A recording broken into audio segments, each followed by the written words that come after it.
Hello everyone. आप सभी का स्वागत है हमारे इस YouTube channel open mind tutorial 10th and 12th board पे।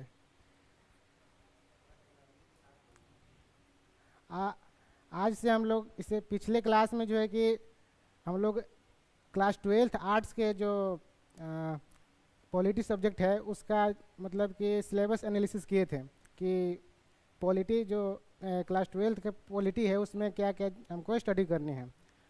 तो उसका जो सिलेबस हम पूरा पिछले क्लास में डिस्कशन कर चुके हैं। आज का जो क्लास है, कल जो भी सिलेबस हम डिस्कशन किए हैं उसका जो है कि आज ऑब्जेक्टिव क्वेश्चन करेंगे और आज उसका पार्ट 1 है और इसी तरीके से लगातार आगे पार्ट आते रहेंगे जब तक कि आपका एग्ज़ाम नहीं हो जाता है। तो आप सब लोग जुड़ जाइए जितना हो सके और पॉसिबल है तो शेयर कर दीजिए। खुशी यादव, हेलो सर। हेलो खुशी, प्लीज़ अपने दोस्तों के साथ शेयर कीजिए और इस हमारे जो छोटी सी फैमिली है इसको बड़ा कीजिए। थोड़ा सा वेट कर लेते हैं, उसके बाद जो है कि हम अपनी क्लास शुरू करेंगे।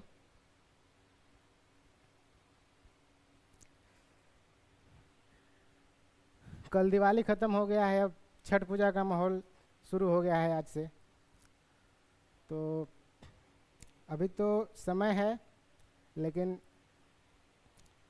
जो अभी बीच में जो समय है छठ पूजा में, उसमें जो हमको समय मिलता है और आपको जो समय मिला है उसका सही इस्तेमाल कीजिए और जो फ्री ऑफ कॉस्ट आपको क्लासेस यहाँ पर यूट्यूब पर दी जा रही हैं उसका फ़ायदा उठाइए। और जो भी मतलब कि नोट्स वगैरह या फिर और कोई अदर चीज़ के लिए आपको इन्फॉर्मेशन चाहिए तो हमारे डिस्क्रिप्शन बॉक्स में आपको ऐप दिया गया है, उसमें क्रैश कोर्स के बारे में सारा डिटेल्स दिया गया है, नंबर वगैरह सब चीज़ दिया गया है। आप वहाँ से कांटेक्ट कर सकते हैं बैच के लिए। चलिए हम लोग शुरू करते हैं क्लास, ज़्यादा समय व्यर्थ करने से कोई फ़ायदा है नहीं।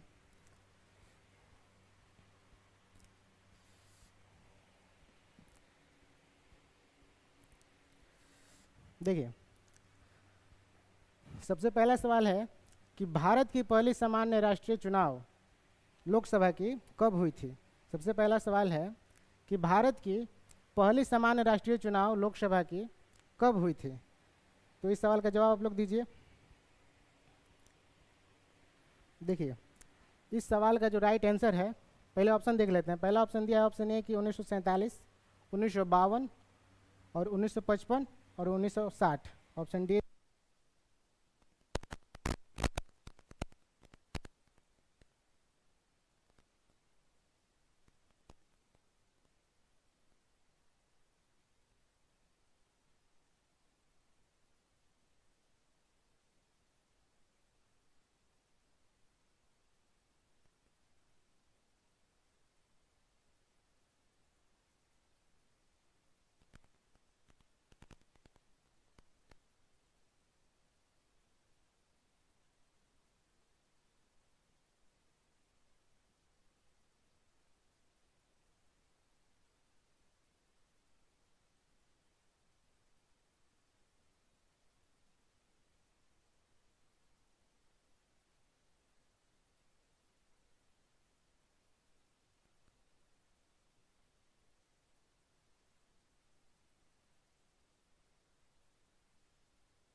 हाँ, 3 दिखा रहा।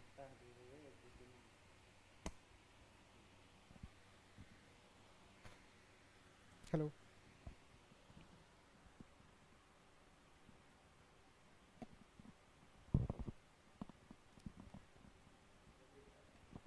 हेलो। हाँ, आवाज़ आ रहा है। थोड़ी सी साउंड की प्रॉब्लम हो गई थी, उसके लिए क्षमा मांगेंगे, क्योंकि माइक का जो बैटरी था वो ख़त्म हो गया था। तो अभी बैटरी चेंज कर दी, अब ऐसा कोई समस्या नहीं आने वाला है। तो पता नहीं अब कितना नंबर सवाल से जो है कि ऐसा हुआ है, लेकिन हम एक सवाल पीछे चले जाते हैं, उसके बाद जो है कि अपना रीस्टार्ट करते हैं फिर से। चलिए, सवाल नंबर 3 से ही हम लोग शुरू करते हैं। देखिए, सवाल नंबर 3 कह रहा है कि भारत में योजनाबद्ध विकास की राजनीति, योजनाबद्ध विकास की राजनीति, ये हमारा कीवर्ड है या फिर की पॉइंट जो भी बोल सकते हैं आप, का सिद्धांत किसने मुख्यतः समर्थित किया था। यानी कि इसका सीधा का सीधा मतलब पूछ रहा है कि योजनाबद्ध विकास की रणनीति का मतलब क्या होता है। ऑप्शन नंबर ए दिया है कि तेजी से औद्योगिकरण, ऑप्शन नंबर बी दिया है कि मुक्त निजी क्षेत्र, सी दिया है कि न्यूनतम सरकार, और गैर योजनाबद्ध वृद्धि।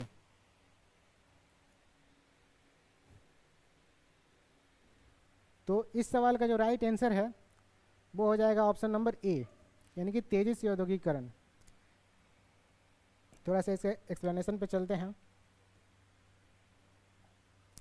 देखिए, अभी हम बताए थे कि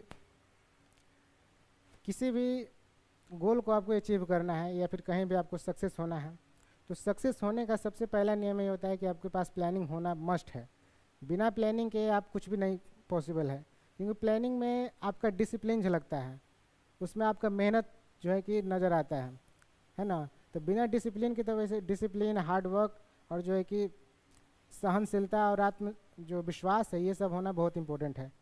तो वही है कि योजनाबद्ध विकास अगर करेंगे या फिर कोई भी काम मान के चलिए कि प्लानिंग से हम कर रहे हैं, तो उसमें जो सक्सेस रेट बढ़ जाता है, आपकी सफलता के चांसेस जो है कि बढ़ जाती हैं, बशर्ते कि आपको सही डायरेक्शन में जाना पड़ेगा, सही डायरेक्शन में अपनी प्लानिंग और उसको बढ़िया से जो है कि एग्जीक्यूट करना पड़ेगा, तब जा करके जो है कि ऐसा पॉसिबल है। योजनाबद्ध विकास किया, तो वही तो अभी समझा रहे हैं, देखिए आगे। देखिए, योजनाबद्ध विकास क्या है।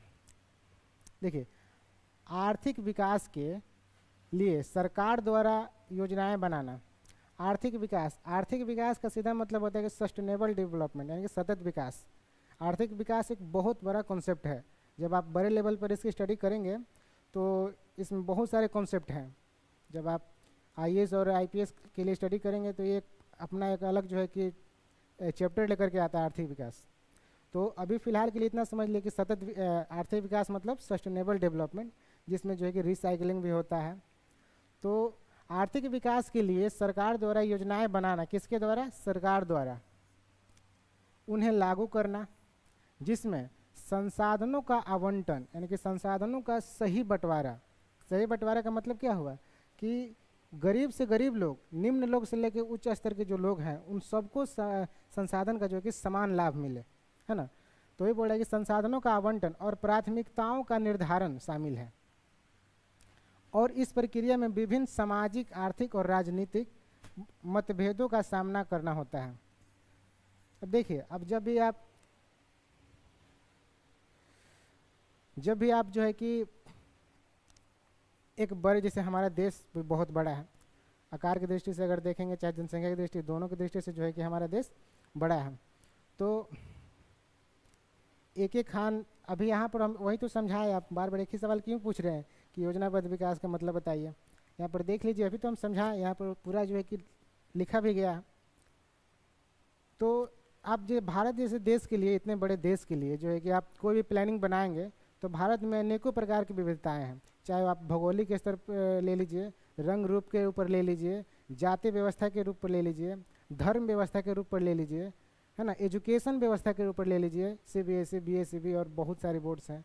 तो आप इन सब चीज़ को लेकर के एक प्लानिंग बनाते हैं, तो जाहिर सी बात है कि उसमें समस्या होता है। और वही चीज़ यहाँ पर बोला गया है कि और इस प्रक्रिया में विभिन्न सामाजिक, आर्थिक और राजनीतिक तीनों मतभेदों का सामना करना पड़ता है।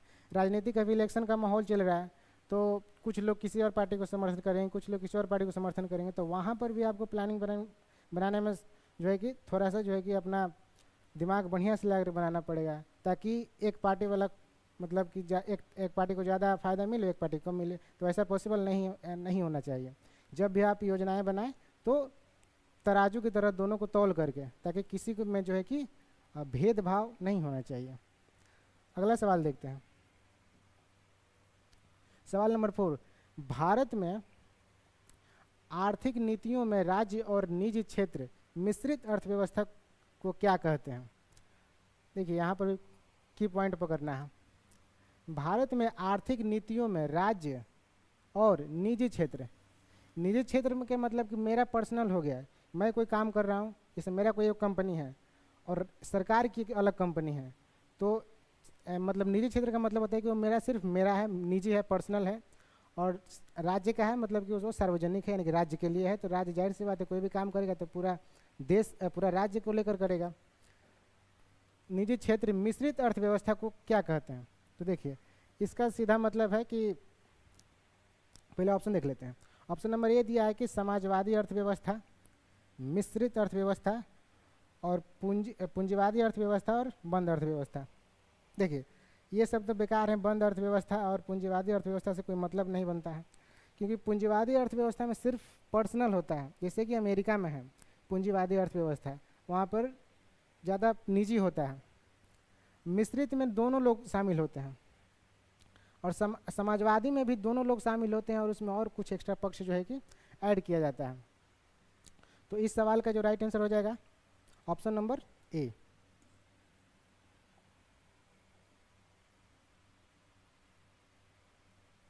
सॉरी इधर चला गया, सॉरी एक मिस्टेक हो गया। देखिए यहाँ पर क्या बोला है, राज्य भी बोला है और निजी क्षेत्र भी बोला है, तो दोनों क्षेत्र को मिला मिश्रित अर्थव्यवस्था, तो जाहिर सी बात है कि दोनों क्षेत्र मिलेगा तो वो मिश्रित अर्थव्यवस्था कहलाएगा। ऑप्शन है समाजवादी नहीं, क्योंकि समाजवादी में और भी कुछ फैक्ट जो है कि पॉइंट ऐड करना पड़ता है। तो ये बात याद रखिएगा कि मिश्रित अर्थव्यवस्था में सरकार का भी हिस्सा होता है, और जो पर्सनल जो निजी व्यक्ति है, कोई निजी इंसान है, उसका भी हिस्सेदारी होता है। पूंजीवादी में क्या होता है कि सिर्फ निजी होता है, उसमें जो है कि सरकार की कोई भूमिका नहीं होती है। हमारा जो भारत देश है वहाँ पर किस प्रकार की अर्थव्यवस्था है, तो याद रखिएगा कि मिश्रित अर्थव्यवस्था है। अमेरिका में क्या है, पूंजीवादी है। समाजवादी भी है, शायद रसिया में है, या फिर ऐसी कुछ कनाडा में ऐसी कुछ है, शायद रसिया में है समाजवादी। चलिए आगे देखते हैं अगला सवाल, सवाल नंबर 5, भारत में आपातकाल इमरजेंसी। ये बहुत अच्छा पॉइंट है और बहुत अच्छा सवाल भी है, ऑब्जेक्टिव टाइप का है, मतलब कि पहले से भी नॉर्मल मतलब हम लोग इसको पढ़ते आते हैं। भारत में आपातकाल यानी कि इंटरनल इमरजेंसी, आंतरिक आपातकाल बात हो रहा है कि घोषणा कब किया गया था, इंटरनल इमरजेंसी। तो देखिए भारत में पहली बार जो है कि इंटरनल इमरजेंसी यानी कि आपातकाल जो है उसकी घोषणा कब हुई थी, तो 1975 में 1975। उस समय किसका सरकार थी, मतलब किसकी सरकार थी, तो इंदिरा गांधी जी की, राहुल गांधी की दादी, उनकी सरकार थी।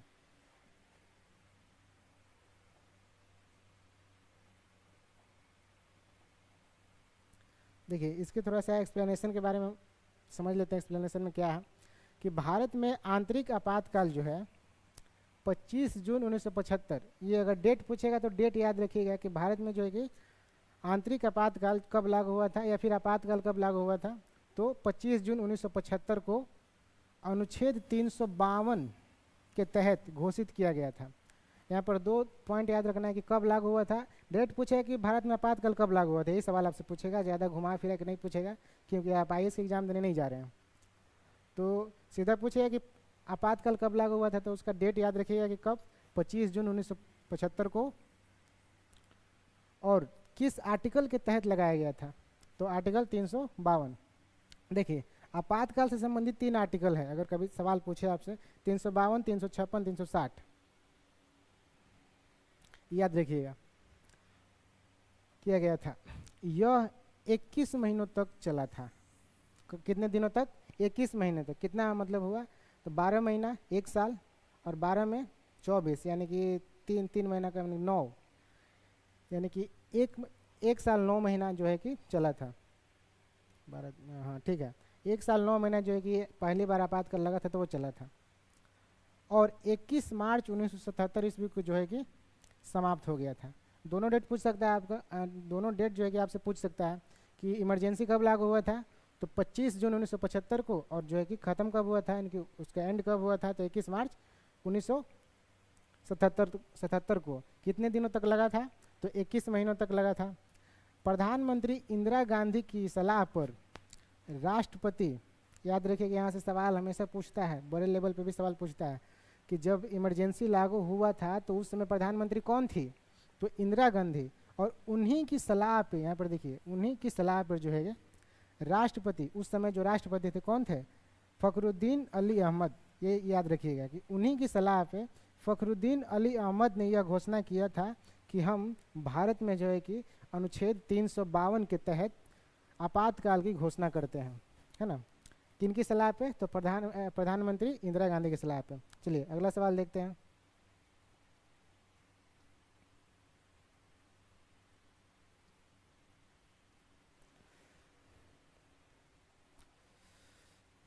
सवाल नंबर 6 है कि भारत में किस संशोधन द्वारा पंचायती राज्य, संविधान संशोधन से संबंधित सवाल आया है कि भारत में किस संशोधन द्वारा पंचायती राज्य व्यवस्था को संवैधानिक दर्जा प्राप्त मिला था, मतलब दर्जा मिला था या भी प्राप्त हुआ था। तो दीजिए इसका आंसर। देखिए ऑप्शन नंबर ए दिया है कि 72वां, ऑप्शन नंबर बी 73वां, ऑप्शन सी 74 और डी 86वां। तो इस सवाल का जो है कि राइट आंसर क्या हो जाएगा, तो पंचायती राज्य व्यवस्था, ऑप्शन नंबर बी, यानी कि 73वां संविधान संशोधन के तहत भारतीय संविधान में जो है कि इसको ऐड किया गया था। किसको? पंचायती राज्य व्यवस्था।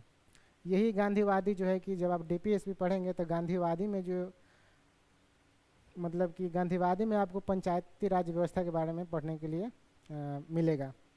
जब आप डीपीएसपी डायरेक्टिव प्रिंसिपल पढ़ेंगे, नीति निर्देशक तत्व, तो आपको इसके बारे में जानकारी, या फिर मैं जब पूरा जो है कि इसका थ्योरी पढ़ाऊँगा तो उस समय डिस्कशन करूँगा कि डीपीएसपी क्या होता है, और आगे डीपीएसपी से और भी सवाल हैं आपको नज़र आएंगे आगे। देखिए इसमें एक्सप्लेनेशन दिया गया है कि पंचायती राज व्यवस्था भारत में स्थानीय स्वशासन की एक प्रणाली है। स्थानीय स्वशासन की एक प्रणाली है। जैसे कि हमारे गांव में जैसे मुखिया होता है, वार्ड सदस्य होता है, पंचायत हाँ मुखिया वार्ड सदस्य होता है, चाहे समिति होता है, चाहे सरपंच होता है, तो वो सब क्या है, तो वही पंचायती राज व्यवस्था है। तो ये स्थानीय स्वशासन है, यानी कि गाँव के लेवल पर क्या जो है कि ये है शासन है, गाँव लेवल पे स्थानीय स्वशासन है। शहर लेवल पर कुछ और होता है, वहाँ पर नगर निगम नगर परिषद वाला मामला हो जाता है। तो गांव के लेवल पर अगर बात किया जाए तो स्थानीय स्वशासन ही होता है, जिसमें ग्राम स्तर पर ग्राम पंचायत और ब्लॉक स्तर पर पंचायत समिति और जिला स्तर पर जिला परिषद होता है। देखिए यहाँ से 3 पॉइंट और तीनों कन्फ्यूजन वाला है, एकदम क्लियर कर लीजिए। स्थानीय स्वशासन में तीनों पॉइंट कवर हो जाते हैं। अब यहाँ पर देखिए एक को सेपरेट कर दिया गया है कि ग्राम स्तर पर क्या होता है, तो ग्राम स्तर पर ग्राम पंचायत। ग्राम मतलब देखिए दोनों सेम ग्रा से शुरू हो रहा है। ग्राम स्तर पर कौन सी, तो ग्राम पंचायत, एगो हो गया। दूसरा ब्लॉक, जो हम लोग कोई भी काम होता है, जातिवासी बनाना चाहिए, ये सब छोटे मोटे काम के लिए हम लोग ब्लॉक दौड़ते हैं, तो ब्लॉक स्तर पर क्या होता है, पंचायत समिति। ये याद रखिए, ब्लॉक स्तर पर पंचायत समिति, और जिला स्तर पर जो है कि जिला परिषद होता है। तो उम्मीद है कि आप सबको समझ में आ गई होगी। चलिए अगला सवाल देखते हैं। सवाल नंबर 7, एक दल वर्चस्व का काल किस वर्ष शुरू माना जाता है। देखिए सवाल नंबर शायद 2 भी यही कुछ इसी तरीके का था, यही जो है कि की पॉइंट से था सवाल, और फिर वही सवाल दिया है, बस एक ही सिर्फ चेंज किया है कि किस वर्ष शुरू हुई थी, इस बार वर्ष पूछ दिया है। तो देखिए अब अगर आप लोग उस समय ध्यान से सुने होंगे तो इस सवाल का जवाब देने में कोई दिक्कत नहीं होगा। 1947 में तो इसका कोई एथी नहीं बनता है, 62 और 67। एक दल वर्चस्व यानी कि पहली बार इलेक्शन हुआ था आईएनसी का 1952 में, उसी समय सरकार पहली बार बनी थी देश में। तो इस सवाल का राइट आंसर क्या हो जाएगा? तो 1952। इसमें ज़्यादा एक्सप्लेन नहीं हम करेंगे क्योंकि पहले हम कर चुके हैं। चलिए अगला सवाल देखते हैं, सवाल नंबर 8। किस राज्य में 1957 में कम्युनिस्ट पार्टी ने सरकार बनाई थी? यहाँ पर एक अलग पार्टी की जो है कि बात हो रही है, किसकी? 1957 में पूछ रहा है और कम्युनिस्ट पार्टी के बारे में पूछ रहा है।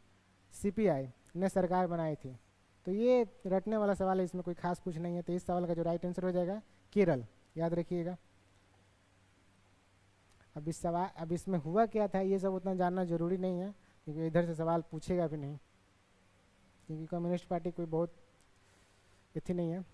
देखिए इसमें दिया गया है कि इस चुनाव ने केरल को देश में गैर कांग्रेसी पार्टी को चुनने वाला पहला राज्य भी बना दिया।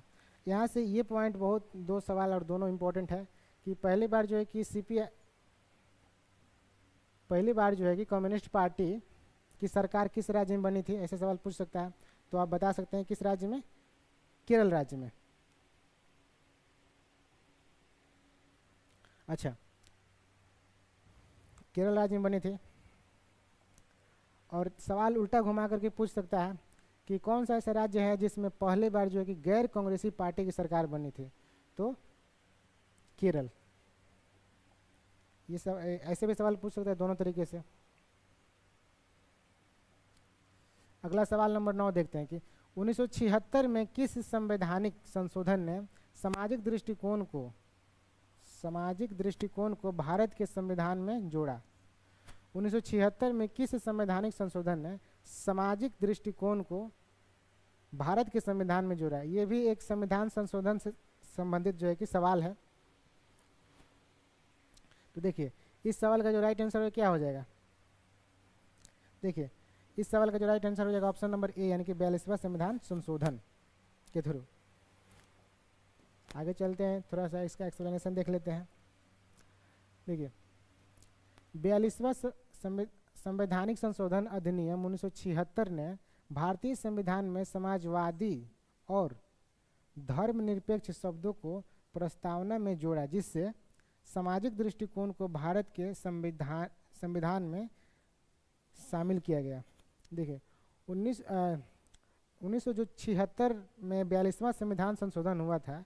उसमें जो है कि देखिए उस समय भी इंदिरा गांधी की सरकार थी और उस समय बहुत उथल पुथल हुआ था। यानी कि यही जो 42वां संविधान संशोधन है, जिसको जो है कि हम लोग मिनी कॉन्स्टिट्यूशन बोलते हैं, यानी कि छोटा संविधान बोलते हैं, और इस समय बहुत सारे उथल पुथल चीज़ें हुई थी। और इसी समय जो है कि भारतीय संविधान में, यानी कि जो भारतीय संविधान की प्रस्तावना है, उस प्रस्तावना में समाजवादी और धर्मनिरपेक्ष शब्द को जो है कि जोड़ा गया था। तो यही सवाल पूछा है कि सामाजिक दृष्टिकोण को कब जोड़ा गया? तो कब जोड़ा गया? 42वें संविधान के थ्रू 1976 में। अगला सवाल देखते हैं, सवाल नंबर 10। भारत में राज्य पुनर्गठन अधिनियम स्टेट रीऑर्गेनाइजेशन एक्ट किस वर्ष पारित हुआ था? ये जीके टाइप का सवाल है कि भारत में राज्य पुनर्गठन अधिनियम कब पारित हुआ था। तो इस सवाल का जो राइट आंसर है क्या हो जाएगा? 1956, यानी कि 1956 में।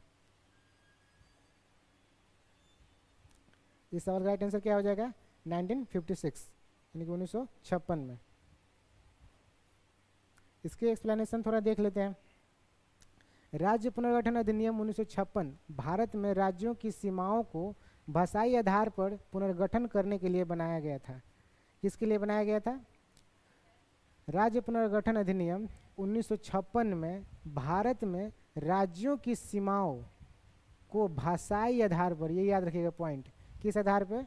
भाषाई आधार पे पुनर्गठन करने के लिए बनाया गया था। यानी कि ये जो 1956 में राज्य पुनर्गठन अधिनियम आया था, ये यहाँ पर एक सवाल ये पूछेगा कि किस आयोग के थ्रू? तो फजल अली आयोग होता है। तो याद रखिएगा कि राज्य पुनर्गठन अधिनियम कब आया था? तो 1956 में।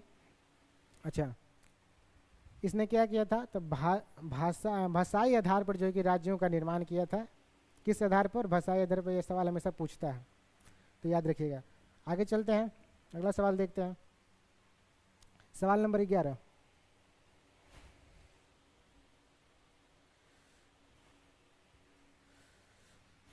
भारत में कौन सा दल द्वारा बहुसंख्यक लोकसभा सीटें पहली बार 1977 के चुनाव में जीती थी?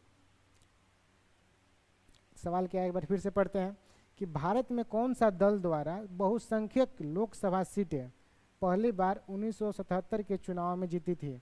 तो इस सवाल का राइट आंसर क्या हो जाएगा? जवाब दीजिए एक बार। देखिए इस सवाल का जो राइट आंसर हो जाएगा क्या हो जाएगा? ऑप्शन नंबर बी, यानी कि जनता पार्टी। आगे चलते हैं अगला सवाल के ऊपर। नायक निर्माण की चुनौतियां, यानी कि चैलेंज ऑफ नेशन बिल्डिंग, नायक निर्माण की चुनौतियां अध्याय किस विषय विस्तार से संबंधित है? नायक निर्माण यानी कि राज्य निर्माण, स्टेट निर्माण। तो इसका जो राइट आंसर क्या हो जाएगा? देखिए ऑप्शन दिया है कि क्षेत्रीय असमिताएं, सामाजिक परिवर्तन, आर्थिक समरसता, विदेश नीति। तो इस सवाल का जो राइट आंसर हो जाएगा क्या हो जाएगा? ऑप्शन नंबर बी, यानी कि समाज परिवर्तन। तो आगे देखते हैं अगला सवाल, इसका एक्सप्लेनेशन क्या है? देखिए सामाजिक परिवर्तन, नायक निर्माण यानी कि राष्ट्र निर्माण की चुनौतियां मुख्य रूप से एकता और अखंडता बनाए रखना, आर्थिक विकास और पुनर्निर्माण करना और लोकतांत्रिक व्यवस्था की स्थापना करना थी। अब देखिए इसका थोड़ा सा एक्सप्लेनेशन हम लोग अच्छे से डिटेल में देखते हैं। क्या है? मुख्य रूप से एकता और अखंडता बनाए रखना। देखिए जब भी आप किसी नए स्टेट को बनाएंगे, नए राज्य को बनाएंगे, तो वहाँ पर अलग अलग प्रकार के, खास करके भारत में अगर देखा जाए तो अलग अलग प्रकार के लोग होते हैं, विभिन्नताएं बहुत सारी होती हैं, विविधताएं भी बहुत सारी होती हैं। तो आपको सबको मिला कर चलना पड़ता है, ठीक ना? तो उसमें जो है कि ये आपको ध्यान देना पड़ता है कि हम एकता और अखंडता बनाए रखें वहाँ के, साथ ही साथ आर्थिक विकास और पुनर्गठन, पुनर्निर्माण और लोकतांत्रिक व्यवस्था की स्थापना करें अच्छी तरीके से, है ना? तो नायक निर्माण में जो है कि हमको इन सारी बातों को जो है कि ध्यान देना पड़ता है। अगला सवाल हम लोग देखते हैं। अगला सवाल क्या है? भारत में किस कार्यक्रम या नीति ने ग्रामीण बेरोजगारी को कम करने हेतु गारंटी रोजगार मुहिम शुरू किया? देखिए सवाल फिर से पढ़ते हैं कि भारत में किस कार्यक्रम या फिर नीति ने ग्रामीण बेरोजगारों को कम करने हेतु गारंटी रोजगार मुहिम शुरू किया था? यानी कि ग्रामीण जो बेरोजगारी है, उस बेरोजगारी दर को कम करने के लिए जो है कि सरकार ने क्या, मतलब उसके लिए उपाय किया था, फिर क्या नीति निर्माण किया था? तो इसके लिए जो है कि सरकार ने ऑप्शन नंबर ए, राष्ट्रीय ग्रामीण रोजगार गारंटी अधिनियम निकाला था, जिसके तहत जो है कि राज्य के जो गरीब लोग हैं उनको रोजगार मिला। तो इसके देखते हैं आगे एक्सप्लेनेशन में क्या दिया गया है। देखिए राष्ट्रीय ग्रामीण रोजगार गारंटी अधिनियम, जिसे अब महात्मा गांधी राष्ट्रीय ग्रामीण रोजगार गारंटी अधिनियम यानी कि मनरेगा कहते हैं, मनरेगा के नाम से भी जाना जाता है, एक सामाजिक सुरक्षा और रोजगार गारंटी योजना है। क्या? सामाजिक सुरक्षा मिलता है और इसमें रोजगार गारंटी देती है, क्योंकि ये सरकार की योजना है। भले इसमें पैसा कम मिलता है, लेकिन जो है कि सामाजिक सुरक्षा भी होती है और रोजगार की गारंटी भी होती है, जो 2005 में अधिनियमित की गई थी। कब लाया गया था इसको अधिनियमित करना, मतलब कब लाया गया था? यानी कि 2005 में। बिहार में मनरेगा के तहत एक दिन की मजदूरी जो होती है कितनी होती है? 255 रुपये। ये सवाल पूछता है कि जो है कि बिहार में मनरेगा के तहत जो है कि मजदूरी कितनी मिलती है एक दिन के काम का? तो ये कितना होता है? 255, याद रखिएगा। तो हो सकता है ये घट बढ़ होते रहता है, तो अपना उस समय के हिसाब से एक बार गूगल कर लीजिएगा, ताकि जो भी आंसर दें हम सही आंसर दें। अगला सवाल देखते हैं। भारत में किस वर्ष 86वां संविधान संशोधन 86th कॉन्स्टिट्यूशनल अमेंडमेंट एक्ट कब आया था? यही सवाल पूछा है कि भारत में 86वां संविधान संशोधन किस वर्ष लाया गया था। तो इस सवाल का जो राइट आंसर हो जाएगा ऑप्शन नंबर बी, यानी कि 2002। थोड़ा सा देख लेते हैं इसमें क्या दिया गया कि 86वां संविधान संशोधन अधिनियम 2002 ने 6 से 14 वर्ष की आयु के बच्चों के लिए शिक्षा के अधिकार को मौलिक अधिकार बनाया। इस संशोधन के माध्यम से संविधान में एक नया अनुच्छेद जो है कि आर्टिकल 21A जोड़ा गया। देखिए इसमें जो है कि थोड़ा सा 3-4 क्वेश्चन है, ध्यान दीजिएगा। सबसे पहला चीज़ तो ये है कि 86वां संविधान संशोधन आया कब था, तो 2002 में। ये पूछ सकता है कि 2002 वाला जो संविधान संशोधन हुआ था वो कौन से नंबर का था, तो 86वां संविधान संशोधन था। अच्छा, इसमें मेन पॉइंट खास की चीज़ क्या था, तो जो है कि 6 से 14 वर्ष के आयु के जो बच्चे हैं उनको जो है कि शिक्षा का अधिकार को मौलिक अधिकार बना दिया गया था। कितना? 6 से 14 वर्ष के, याद रखिएगा कि 6 से 14 वर्ष के लोगों को जो है कि शिक्षा का अधिकार को जो है कि मौलिक अधिकार बना दिया गया था संविधान में संशोधन करके। और इसके लिए जो है कि संविधान में संशोधन किया गया और कौन सा आर्टिकल जोड़ा गया, तो अनुच्छेद 21A, याद रखिएगा कि अनुच्छेद 21A के तहत संशोधन करके संविधान में इसको जो है कि ऐड किया गया था। आगे देखते हैं अगला सवाल। भारत में निजीकरण प्राइवेटाइजेशन, भारत में निजीकरण एवं उदारीकरण को मुख्यतः किस दशक में शुरू किया गया था? ये बहुत अच्छा सवाल है और इसमें हम जो है कि बढ़िया से एक्सप्लेन भी करेंगे क्योंकि ये बहुत बड़ा एक टॉपिक है LPG। देखिए तो इस सवाल का जो है राइट आंसर क्या हो जाएगा, इसमें क्या पूछा, निजीकरण उदारीकरण को मुख्यतः किस दशक में शुरू किया गया था? तो इस सवाल का राइट आंसर हो जाएगा 90s के दशक में। किधर गया? ऑप्शन नंबर सी। 90s के दशक में जो है कि हमारे देश में गरीबी जो है कि चरम सीमा पर थे, जिसके लिए जो है कि हमारे जो भी आर्थिक से इकोनॉमिक ज्ञाता लोग थे उन्होंने बहुत सारी योजनाएं, बहुत सारे देश की योजनाओं देखें, उसको समझे, उसके बाद जो है कि भारत देश के लिए योजना बनाई जो है कि 3 प्रकार की इसमें काम दिखा गया। पहला चीज़ देखिए आगे देखिए, सबसे पहले समझ कि निजीकरण का मतलब क्या होता है। पहले भी हम डिस्कशन किए हैं कि निजीकरण का मतलब क्या होता है, एक बार और देख लेते हैं। देखिए, किसी सरकारी स्वामित्व वाली कंपनी, सेवा या संपत्ति का स्वामित्व और नियंत्रण निजी व्यक्तियों या कंपनियों को हस्तांतरित करना। इसका मतलब क्या हुआ कि सरकार की कोई कंपनी है, सरकार की कोई कंपनी है और वो निजी व्यक्ति यानी किसी व्यक्ति को दे दे, पूरी तरीके से बेच दे। जैसे कि अभी धीरे धीरे रेलवे का यही हाल है, पहले तो सरकारी था लेकिन अब धीरे धीरे उसको क्या किया जा रहा है, प्राइवेट किया जा रहा है। तो निजीकरण का वही मतलब है कि पहले कोई चीज़ सरकारी थी लेकिन अब जो है कि उसको जो है कि बेच दिया जा रहा है, बेचा जा रहा है, और बेचने के बाद जो खरीदता है वो उसका अपना हो जाता है, यानी कि निजीकरण हो जाता है। अच्छा, इसमें एक और चीज़ पूछा था कि उदारीकरण। उदारीकरण का अर्थ क्या होता है? आर्थिक गतिविधियों पर सरकारी नियंत्रण और प्रतिबंधों को कम करना।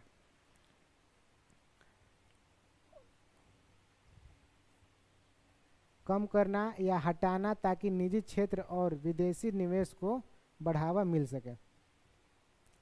देखिए, उदारीकरण का मतलब क्या है कि आर्थिक जो भी गतिविधि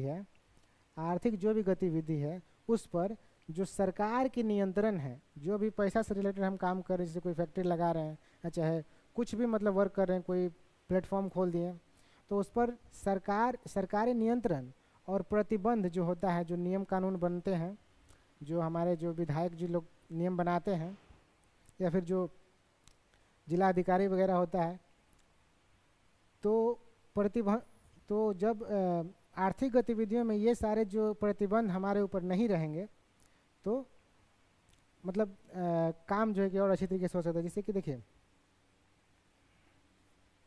ओहो इधर चल जा रहा है यार, ताकि निजी क्षेत्र और विदेशी निवेश को जो है कि बढ़ावा मिल सके। देखिए, अब जाहिर सी बात है कि मेरा कोई कंपनी है, उसमें किसी और का हस्तक्षेप, जैसे राज्य का हस्तक्षेप नहीं रहेगा, कोई कानूनी प्रतिबंध नहीं रहेगा, तो हम जो मर्जी चाहें उसमें जितना चाहें इन्वेस्ट कर सकते हैं या फिर जैसे चाहें उसको वैसे चला सकते हैं। और हम विदेश से लोगों को भी बुला सकते हैं कि आइए और इसमें निवेश कीजिए, आप भी प्रॉफिट कमाइए और हमारे देश में भी प्रॉफिट होगा। तो उदारीकरण का मतलब यही होता है कि कोई भी, मान लीजिए कोई प्लेटफॉर्म है, चाहे कोई कंपनी, चाहे कुछ भी है, उस पर कोई सरकारी नियंत्रण नहीं होना चाहिए, पहला चीज़। दूसरा चीज़, कोई प्रतिबंध नहीं होना चाहिए, है ना। तो सरकारी नियंत्रण और प्रतिबंध नहीं रहेगा तो जो है हम अपनी मर्ज़ी से उस कंपनी को चला सकते हैं, है ना। उसमें विदेशी लोगों को भी बुला सकते हैं कि इन्वेस्ट कीजिए आकर के, वही इसमें दिया गया है। एक चीज़ और होता है, भूमंडलीकरण, ग्लोबलाइजेशन। एक ऐसी प्रक्रिया है जिसके माध्यम से दुनिया के देशों के बीच आर्थिक, राजनीतिक, सामाजिक और सांस्कृतिक संबंध बढ़ते हैं और सीमाएं कम होती हैं। देखिए, भूमंडलीकरण का सीधा मतलब होता है कि हम कोई भी व्यापार करेंगे ना, तो उसके लिए पूरे देश से मतलब खुला व्यापार रहेगा, एक तरीके से कोई सीमाएं नहीं रहेगा, कोई प्रतिबंध नहीं रहेगा। वही चीज़ लिखा है कि देशों के बीच आर्थिक, राजनीतिक और सामाजिक और सांस्कृतिक संबंध बढ़ते हैं भूमंडलीकरण में। यानी कि पूरा खुला रहता है भूमंडलीकरण में, आर्थिक रूप से भी, राजनीतिक रूप से भी और सामाजिक रूप से भी, सांस्कृतिक रूप से भी, और सब जो है कि संबंध जुड़ता है। देखिए, हड़प्पा सभ्यता और मिस्र की सभ्यता, पेंटागोनिया और बहुत सारी ये जो पुरानी सभ्यताएं थे, तो इनकी संस्कृति आपस में जो है कि मिलती जुलती थी। क्यों? क्योंकि वो कुछ इस तरीके से ही थे, भूमंडलीकरण टाइप के थे, कि वहाँ पे जो है कि आर्थिक, राजनीतिक, सामाजिक, सांस्कृतिक जो है कि संबंध उनके बने हुए थे, यानी कि कोई प्रतिबंध नहीं था। आगे देखते हैं, सवाल नंबर 16।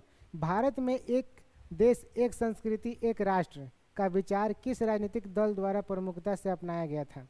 तो इस सवाल का राइट आंसर क्या हो जाएगा? तो ऑप्शन नंबर ए दिया है स्वतंत्र party, option number B Bharatiya Janata party, option number सी भारतीय जनसंघ, और ऑप्शन नंबर डी सपा। तो इस सवाल का राइट आंसर क्या हो जाएगा?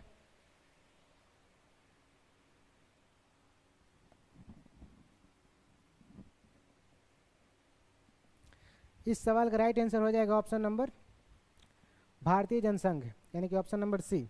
चलिए आगे सवाल, अगला सवाल देखते हैं, इसमें क्या एक्सप्लेनेशन कुछ दिया गया है। एक देश, एक संस्कृति, एक राष्ट्र, एक राजनीतिक विचारधारा जो भारत में भारतीय जनता पार्टी बीजेपी और भारतीय जनसंघ के पूर्ववर्ती जैसे दलों द्वारा अपनाई गई। देखिए यहाँ पर एक कन्फ्यूजन है, यहाँ पर दोनों दिया गया है, बीजेपी भी दिया गया है और भारतीय जनसंघ है, लेकिन यहाँ पर पूर्ववर्ती शब्द का इस्तेमाल किया गया, इसलिए ऑप्शन को हम कौन सा ऑप्शन दे दिए? तो option number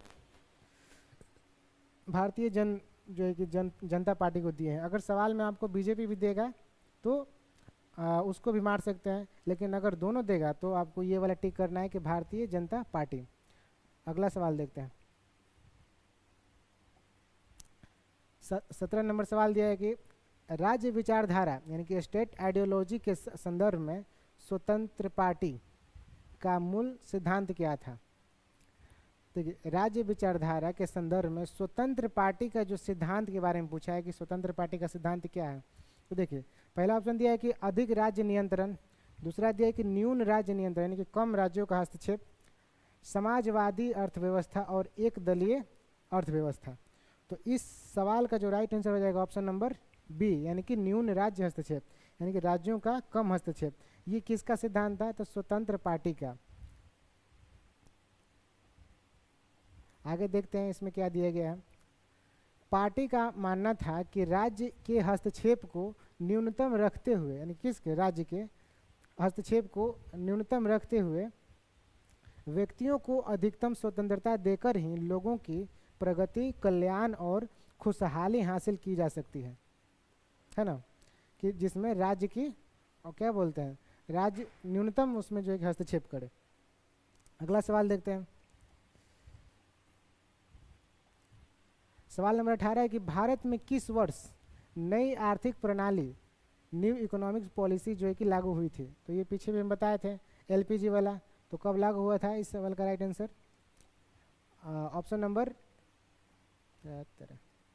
option number B, यानी कि 1991 में। इस सवाल का राइट आंसर क्या हो जाएगा? तो ऑप्शन नंबर बी। इसी समय जो है कि एलपीजी सिस्टम भारत में आया था या फिर लागू हुआ था। सवाल नंबर नहीं, इसी में थोड़ा एक्सप्लेनेशन भी है कि भारत की नई आर्थिक नीति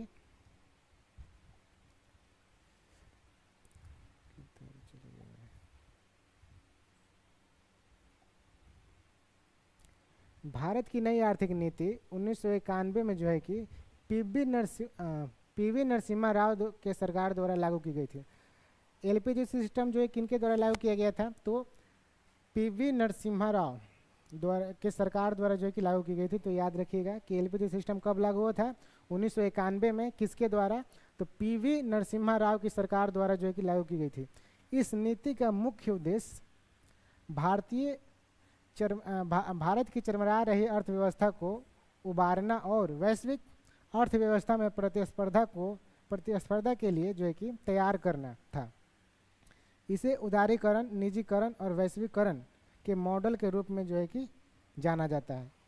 वही चीज़ बताए थे कि एलपीजी सिस्टम कब आया था, तो 1991 में। किन की सरकार में, तो पीवी नरसिम्हा राव की सरकार में। ठीक, अच्छा, क्या एलपीजी का पूरा नाम क्या है, तो उदारीकरण, निजीकरण और वैश्वीकरण। सरकार के नाम पूछ सकता है, कब लागू हो ये पूछ सकता है सवाल में। अगला सवाल देखते हैं। भारत में पहला पंचवर्षीय योजना किस वर्ष आरंभ हुआ था, जो फर्स्ट 5 ईयर प्लान था वो किस वर्ष शुरू किया गया था। तो इस सवाल का जो राइट आंसर है ऑप्शन नंबर ए, यानी कि जब हमारा देश आज़ाद हुआ, सरकारें बनी, उसके बाद धीरे धीरे बहुत सारे काम होते चले गए। तो जो पहला जो है कि 5 ईयर प्लान बना था, ऑप्शन नंबर ए, यानी कि 1951 में। अगला सवाल देखते हैं।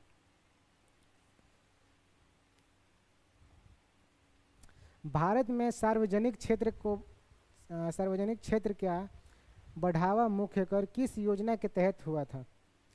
सार्वजनिक क्षेत्र का जो है कि बढ़ावा मुख्य कर किस योजना के तहत हुआ था। पहली पंचवर्षीय योजना, द्वितीय मिशन मोड योजना और निजी क्षेत्र उदारीकरण।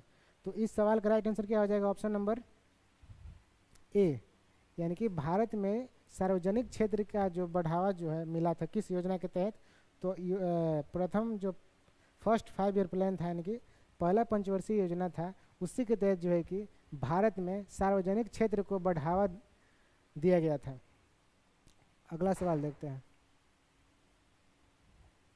देखिए, अब इसमें जो 5 ईयर जितनी भी योजनाएं हैं उनके बारे में जो है कि एक दिया गया है। इसे देखिए, पहला जो योजना था वो कब से कब चला था, तो 1951 से लेकर के 1956 तक। इसमें किस चीज़ की जो है कि प्राथमिकता दी गई थी, तो कृषि की। द्वितीय जो पंचवर्षीय योजना थी वो 1956 से 1961 तक चली थी, जिसमें जो है कि भारी एवं आधारभूत उद्योग पर ध्यान केंद्रित किया गया था। यहाँ सवाल पूछता है, जो तीसरी पंचवर्षीय योजना थी उस कब से कब जब चली थी, तो 1961 से लेकर के 1966 तक। इसमें किस चीज़ पर फोकस किया गया था, तो आत्मनिर्भर अर्थव्यवस्था पर जो है कि इसमें फोकस किया गया था। क्या चीज़, आत्मनिर्भर अर्थव्यवस्था पर। जो चौथी पंचवर्षीय योजना थी वो देखिए 1969 से 1974, यहाँ पर देखिए 3 साल का गैप है, यानी कि 66 से एक के बार कितना आ गया है, 69 आ गया है, यानी कि 3 साल का योजना अवकाश हुआ था, यानी कि योजना में गैप हुई थी 3 साल की। तो युद्ध के कारण जो है कि ऐसा हुआ था। तो चौथी जो पंचवर्षीय योजना कब से कब थी, तो 1969 से लेकर 1974 तक ले। इसमें किस चीज़ पर जो है कि बल दिया गया था, तो अस्थायित्व आर्थिक विकास पे। किस चीज़ पे, अस्थायित्व आर्थिक विकास पे। अच्छा, जो 5वीं पंचवर्षीय योजना थी ये कब से कब तक चली थी, तो 74 से लेकर के 78 तक, यानी कि 1974 से लेकर के 1978 तक। Priya Kumari, thank you.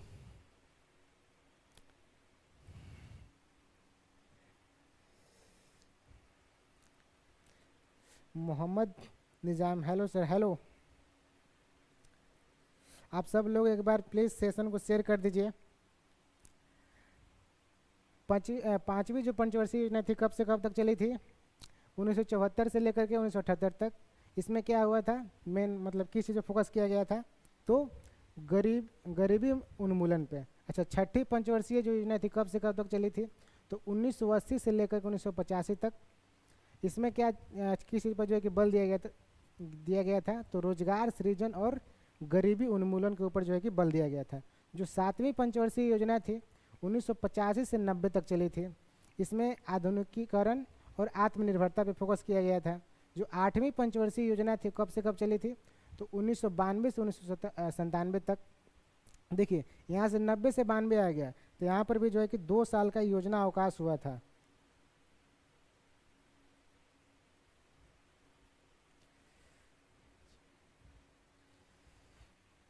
जो अच्छा, जो 8वीं पंचवर्षीय योजना थी, इसमें किस चीज़ पर जो है कि बल दिया गया था? तो मानव संसाधन विकास पे, यानी कि मानव के विकास पर जो है कि बल दिया गया था।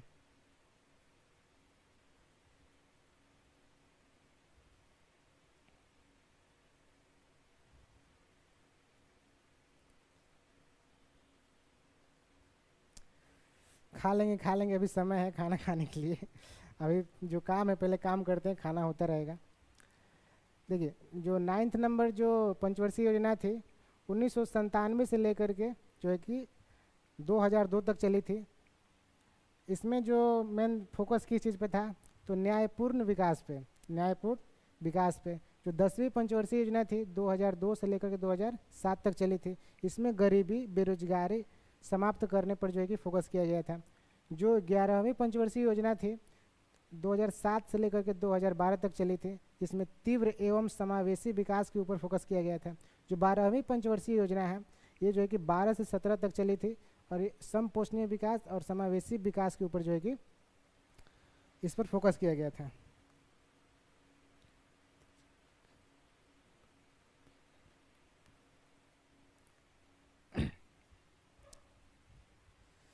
देखिए तो इतनी सारी जो है कि इसमें चर्चा की गई है योजनाओं में, तो इन सब का अपना अपना मतलब है, ठीक ना। तो ये इन सब का मतलब तो अभी हम नहीं बता सकते हैं, क्यों? क्योंकि अभी समय उतना नहीं है, क्योंकि हम यहाँ पर ऑब्जेक्टिव सीरीज करा रहे हैं। धीरे धीरे जब पूरा जब डिटेल एक्सप्लेनेशन वाली वीडियो आएंगी तो इसका जो है कि हर चीज़ का मतलब भी बताया जाएगा।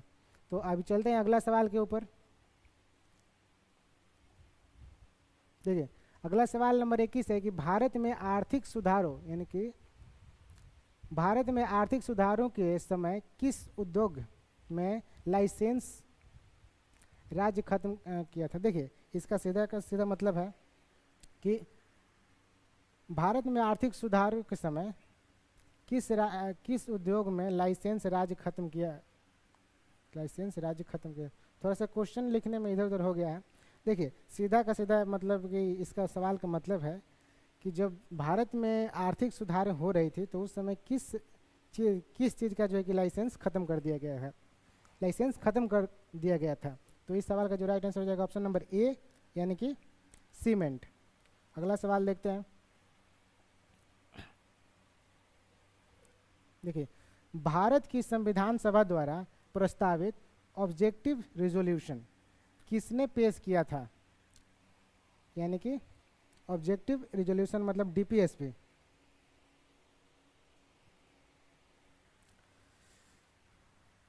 तो देखिए इस सवाल का जो है कि राइट आंसर क्या हो जाएगा? तो ऑप्शन नंबर ए, यानी कि पंडित जवाहरलाल नेहरू।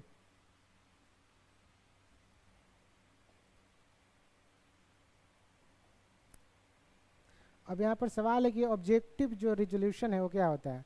तो ये होता है राज्य की नीतिक निर्देशक तत्व, नीति निर्देशक तत्व, डीपीएसपी जिसको बोलते हैं। सॉरी, ऑब्जेक्टिव उद्देश्य प्रस्ताव, डीपीएसपी दूसरा चीज होता है। देखिए ऑब्जेक्टिव रिजोल्यूशन का मतलब क्या होता है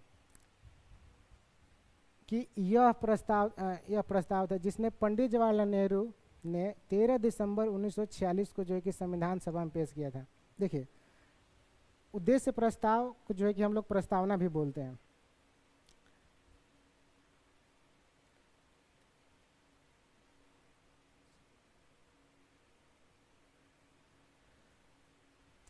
उद्देश्य प्रस्ताव को जो है कि हम लोग क्या बोलते हैं? प्रस्तावना ही बोलते हैं। और इसको जो है कि 13 दिसंबर 1946 को पंडित जवाहरलाल नेहरू ने जो है कि संविधान सभा में पेश किया था। तो वही सवाल पूछा है यहाँ पे। और इसे 22 जनवरी 1947 को जो है कि स्वीकार किया गया था। पेश कब किया गया था? तो 13 दिसंबर 1946 को। और जो है कि इसको स्वीकार कब किया गया? तो 22 जनवरी 1947 को। याद रखिएगा डेट। इसने भारतीय संविधान के मूलभूत सिद्धांतों और आदर्शों को स्थापित किया। यानी कि भारतीय संविधान अगर किसी को पढ़ने की इच्छा नहीं है तो सीधा का सीधा जा कर के जो है कि मोटे तौर पर प्रस्तावना को भी अगर सही तरीके से समझ के पढ़ लेगा तो उसको उस पूरे संविधान का कोर पता चल जाएगा कि इस पूरे संविधान में क्या लिखा गया है, बस वो मतलब कि वो पूरा थीम क्या है, तो ये प्रस्तावना बताती है। वही चीज़ बताया यहाँ पर कि मूलभूत सिद्धांतों और आदर्शों को स्थापित किया जिसने भारत को एक स्वतंत्र संप्रभु गणराज्य घोषित करना और न्याय, स्वतंत्रता, समानता और बंधुत्व के मूल्यों को सुनिश्चित करना शामिल था। तो इतनी सारी चीज़ें जो है कि प्रस्तावना में दी गई है। प्रस्तावना में और बहुत सारी कुछ चीज़ें दी गई हैं, आगे हम लोग उसको पढ़ेंगे। फिलहाल अभी चलते हैं अगले सवाल की ओर। अगला सवाल है कि भारत के संविधान में स्वतंत्र न्यायपालिका की व्यवस्था किस अनुच्छेद के तहत जो है कि बनाया गया था, यानी किस अनुच्छेद के द्वारा बनाया गया था।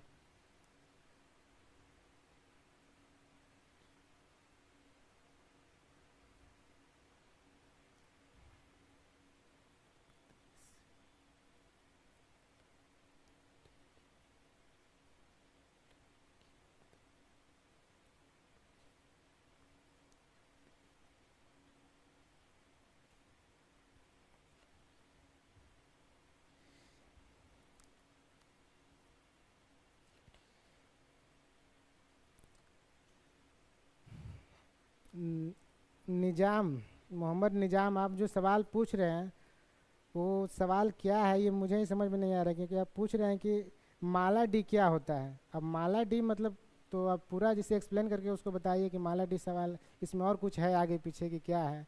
अब इसमें माला डी का मतलब क्या होता है, तो आप सवाल सही तरीके से पूछेंगे तब ना उसका जवाब दिया जाएगा। बार बार पूछ रहे हैं कि माला डी क्या है, माला डी मतलब, माला डी का मतलब क्या। तो देखिए, भारत के संविधान में स्वतंत्र न्यायपालिका की व्यवस्था किस अनुच्छेद में की गई है, तो इस सवाल का राइट आंसर क्या हो जाएगा, ऑप्शन नंबर ए यानी कि 124। इसमें क्या दिया गया है कि भारतीय संविधान का अनुच्छेद 124 भारत के उच्चतम न्यायालय की स्थापना और उसके गठन से संबंधित है। किसके, हाई कोर्ट के, सुप्रीम कोर्ट के, हाई कोर्ट के नहीं, उच्चतम न्यायालय की स्थापना और उसके गठन से संबंधित है। यह प्रावधान करता है कि भारत का एक उच्चतम न्यायालय होगा, भारत का एक सुप्रीम कोर्ट होगा, जिसमें भारत का एक मुख्य न्यायाधीश और संसद द्वारा निर्धारित संख्या से अधिक नहीं अन्य न्यायाधीश होंगे। जैसे देखिए, इसमें बोला है कि आर्टिकल 124 में बोला गया है कि भारत का एक जो है कि सुप्रीम कोर्ट होगा, यानी कि सर्वोच्च न्यायालय होगा, जिसमें जो है कि भारत के एक उच्च न्यायाधीश होंगे और साथ ही जो भारतीय संसद जितने सदस्य संख्या निर्धारित करेगी वो होंगे, और उससे ज़्यादा कुछ नहीं। यानी कि यहाँ पर एक और सवाल बन गया कि सुप्रीम कोर्ट के जितने भी न्यायाधीश होते हैं उनकी संख्या का निर्धारण कौन करता है, तो यहाँ पर देखिए संसद द्वारा निर्धारित किया जाता है। अगला सवाल देखते हैं। भारत में नागरिकों को मूलभूत कर्तव्यों का प्रावधान किस संशोधन द्वारा हुआ था। भारत में नागरिकों को मूलभूत कर्तव्यों का प्रावधान किस संशोधन द्वारा हुआ था, तो इस सवाल का, ये पहले भी सवाल आ चुका है, तो इस सवाल का right answer option number A यानी कि 42वें संविधान संशोधन के थ्रू ऐसा हुआ था। सवाल नंबर 25। अच्छा ना, इसमें थोड़ा सा एक्सप्लेनेशन भी है कि भारतीय संविधान के तहत नागरिकों के 11 मौलिक कर्तव्यों को जो है कि संविधान का पालन करना, मतलब देखिए भारतीय संविधान में जो है कि मौलिक कर्तव्य है, जिसमें जो है कि टोटल मौलिक कर्तव्य कितने हैं, 11 हैं अभी फिलहाल, और उनमें जो है कि संविधान का पालन करना, राष्ट्रीय ध्वज के जो है कि सम्मान करना, राष्ट्रगान का सम्मान करना, देश की संप्रभुता को बनाए रखना, एकता की रक्षा करना, प्राकृतिक पर्यावरण की रक्षा करना और सभी नागरिकों के में सद्भाव को बढ़ावा देना शामिल है। ये कर्तव्य 1976 के 42वें संविधान संशोधन द्वारा जोड़े गए और 2002 के 86वें संविधान संशोधन द्वारा शिक्षा से संबंधित एक और कर्तव्य जोड़े गए। देखिए, अब यहाँ से सवाल,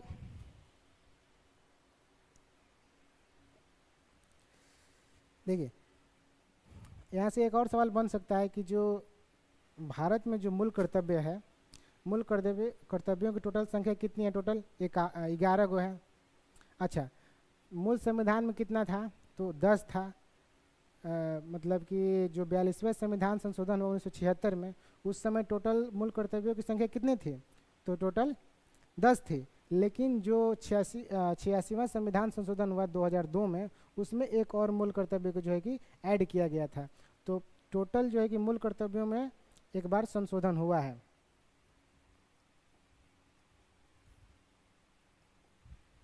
अगला सवाल देखते हैं कि भारत की राजनयिक नीति तटस्थता का सूत्र किसने दिया था?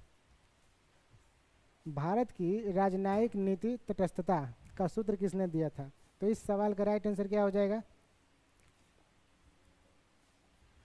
ऑप्शन नंबर ए, यानी कि पंडित जवाहरलाल नेहरू। अगला सवाल देखते हैं।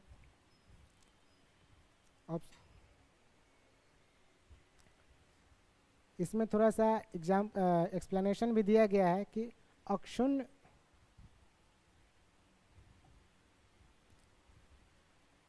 तटस्थता का अर्थ है कि एक अटूट और अस्थायी तटस्थता की स्थिति जहां कोई देश या पक्ष युद्ध या संघर्ष में किसी भी पक्ष का समर्थन किए बिना निष्पक्ष और तटस्थ रहता है। यानी कि देखो, इसमें सीधा बात ये है कि यहाँ पर देख, दो चीज़ के बात हुआ है। गिर गया। अक्षुण्ण तटस्थता का सीधा मतलब होता है कि आप किसी के पक्ष में नहीं रहेंगे, आपको दोनों तरफ जो है कि ध्यान देना पड़ेगा। ऐसा नहीं कि आप युद्ध हो रहा है, आप किसी एक को सपोर्ट करके उसके तरफ से खड़ा हो गए, ऐसा नहीं है। आपको दोनों तरफ तराजू के पलड़े की तरह लेकर के चलना पड़ेगा। अक्षुण्ण तटस्थता यानी कि किसी एक को ही आपको सिर्फ सपोर्ट नहीं करना है। कोई भी युद्ध या संघर्ष हो में किसी भी पक्ष का समर्थन किए बिना निष्पक्ष और तटस्थ रहना।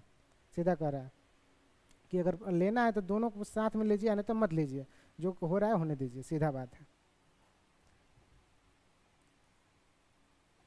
अगला सवाल है कि भारत में लोकतंत्र के संकट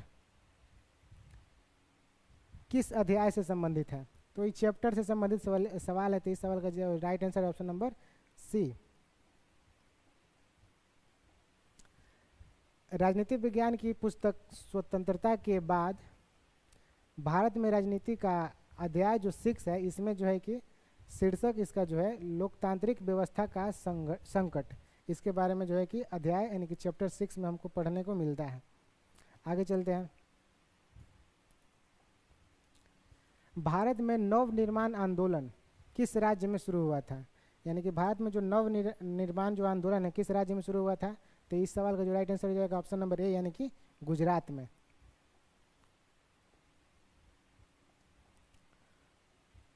नव निर्माण देखिए, भारत के गुजरात राज्य में शुरू हुआ था। सबसे पहले कि नव निर्माण जो आंदोलन है कहाँ शुरू हुआ था? तो भारत के गुजरात राज्य में। यह आंदोलन 1974 में छात्रों और मध्यम वर्ग के लोगों के बीच, किसके बीच? एक तो बोल रहा है कि छात्र पहले हुआ कब था?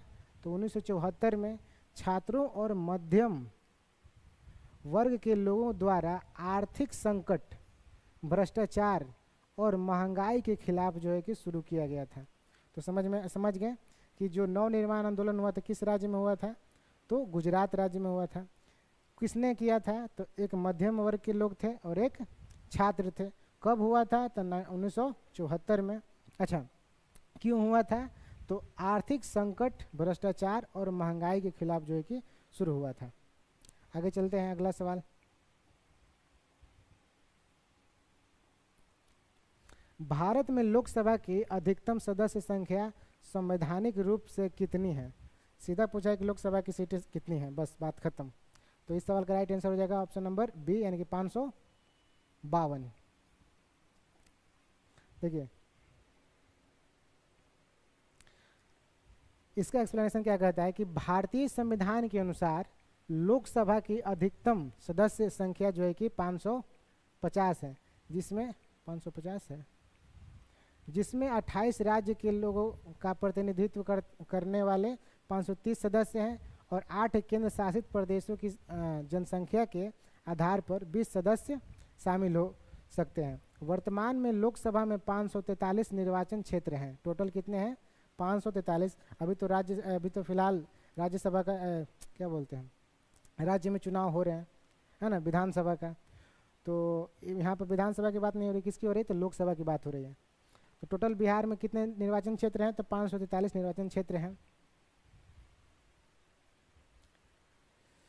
राज्यसभा के सदस्यों की अधिकतम संख्या जो है कि 250 है, जिसमें से 238 सदस्य निर्वाचित और 12 सदस्य भारत के राष्ट्रपति के द्वारा जो है कि नामित या निर्देशित या फिर मनोनीत किए जाते हैं, जो भी समझ लीजिए। यहाँ पर ये मिस्टेक है, इसको हटा दीजिए। तो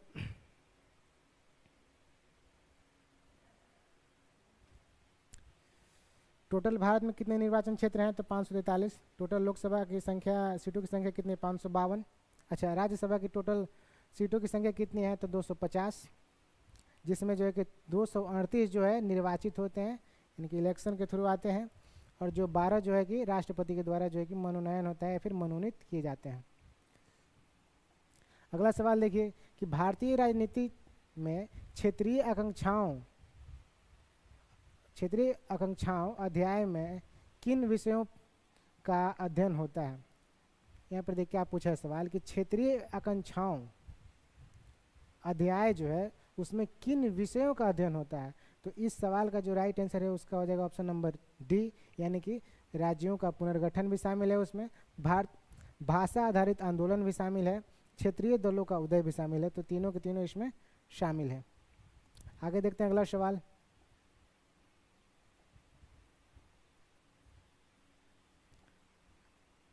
और आज का ये लास्ट सवाल है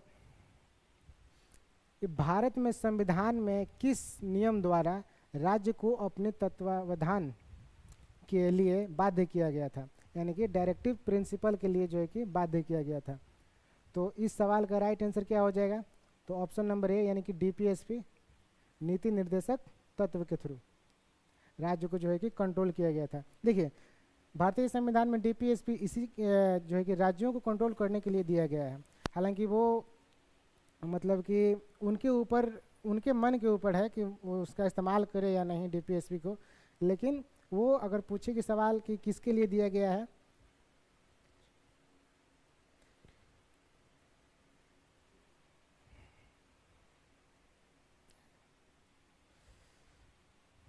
तो अगर सवाल पूछे कि राज्य के जो नीति निर्देशक तत्व हैं वो किनके लिए दिए गए हैं, तो राज्यों के लिए दिए गए हैं।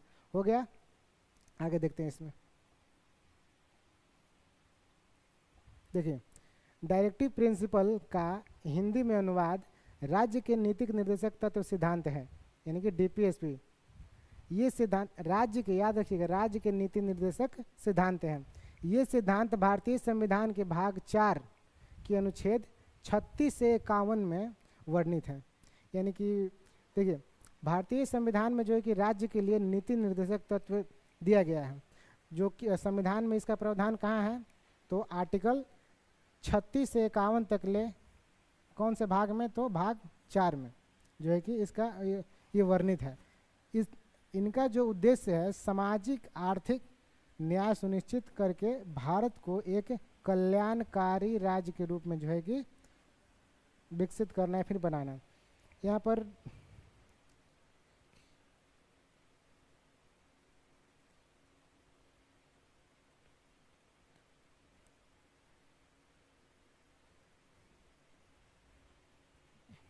फालतू सवाल का कोई जवाब नहीं होता। देखिए, तो यहाँ पर ये वाला पॉइंट आप लोग ध्यान रखिएगा, ये जो राज्य वाला जो कल्याणकारी राज्य पूछा है, कि यहाँ से सवाल पूछता है कि जो राज्य की जो डीपीएसपी है वो किस प्रकार के राज्य को जो है कि व्यवस्था करता है। तो हमेशा याद रखिएगा इस कि जो वो कल्याणकारी राज्य की जो है कि व्यवस्था करता है। तो आज का ये हमारा लास्ट सवाल था, और फिर आगे मिलेंगे हम लोग अगले वीडियो में, और आगे 30 सवाल रेगुलर 30 सवाल चलेंगे, इससे ज़्यादा सवाल नहीं चलेंगे, क्योंकि याद भी तो करना होता है। एक बार आप लोगों को जो है कि बोझा नहीं दिया जा सकता है। तो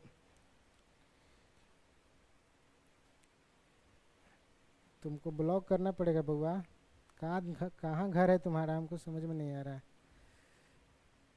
एक तो नाम भी उल्टा रखा है और चलिए हटाइए। तो उम्मीद करते हैं कि आप सबको ये सेशन अच्छा लगा होगा और इसी तरीके से अब रेगुलर वीडियो आती रहेंगी इस चैनल पे। तो मिलते हैं अगले फिर वीडियो में। और छठ पूजा का जो है कि समय आने वाला है, तो मोटिवेशनल बॉय हाय।